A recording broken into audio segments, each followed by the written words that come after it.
Harry S. Truman was born on May 8, 1884.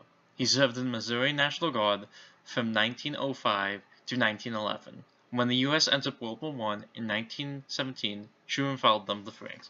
He was the captain of the Field Artillery Battery and saw action several times in Vargas, St. Mihiel, and Meuse Argonne campaigns. After returning home, he married Bess Wallace in 1919. They had one kid, Mary Truman, who was born February 17, 1924. He opened a men's clothing store in 1919 with an old friend. When the store failed in 1922 due to the post-war recession, Truman worked to pay off his part of the debt to cover his share. Truman started his political career in Missouri when he ran and won a seat as judge of Jackson County in 1922. He was mainly an administrator, but he built a reputation as honest and efficient. He was defeated in 1924 for re-election, but he won again in 1926 and 1930. He ran and won a seat of the Missouri Senator in 1934. He had the help of political boss Tom Pendergrass, a Democratic Party boss from Kansas City. This fact caused his opponents to accuse him of voter fraud, something Pendergrass regularly did. He helped to pass the Civil Aeronautic Act of 1938 and Transportation Act of 1940. He gained national fame as head of the Senate Special Committee for Investigation into the National Defense Program. This committee was in charge of making sure that defense contractors made goods that were high enough quality for the soldiers. He was nominated for VP with FDR in July 1944. On January 20th, 1945, he took the vice president oath. He became president 82 days later when FDR died on April 12, 1945. During Truman's presidency, he tackled many domestic affairs. First, Truman kept FDR's previous cabinet and with little confidence in them replaced them all by 1946. He then created the Council of Economic Advisers, or the CEA, due to the Employment Act of 1946. It helped the president to make important economic decisions. It contained both liberals and conservatives and was under control of the president. Truman's main domestic goal was a transition from a wartime economy to a peacetime economy. He tried to introduce a new employment policy, higher minimum wage, extension of the FEPC, or the Fair Employment Practices Committee, larger social security system and welfare state, and a national health insurance system.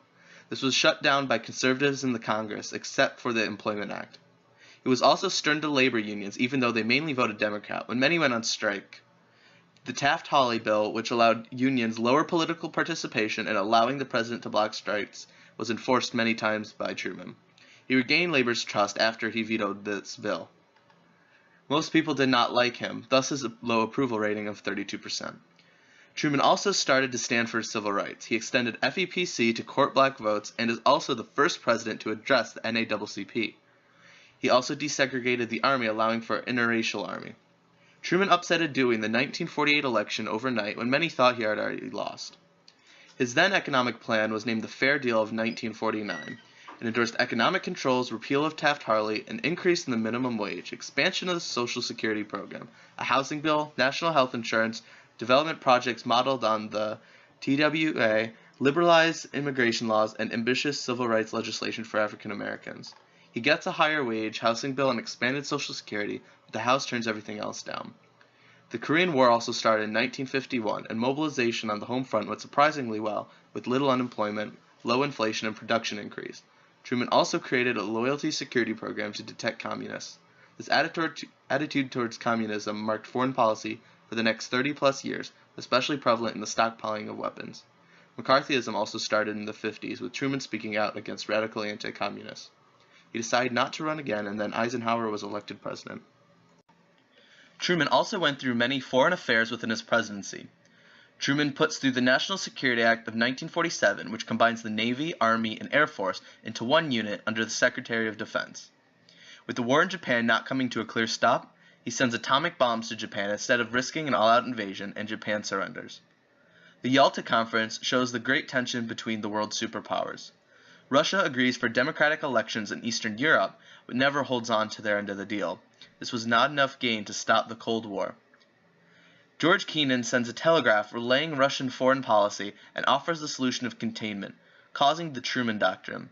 which stated that the U.S. will stop communist encroachment in Greece and Turkey, or Europe in general. Because of this, they send money to Europe in the Marshall Plan. Many Eastern European coups also spurred the creation of NATO. The NSC 68 National Security document requested weapon stockpiling no matter the cost. UN sends troops to South Korea to counter the North Korean attack, but in the end, everything became equal.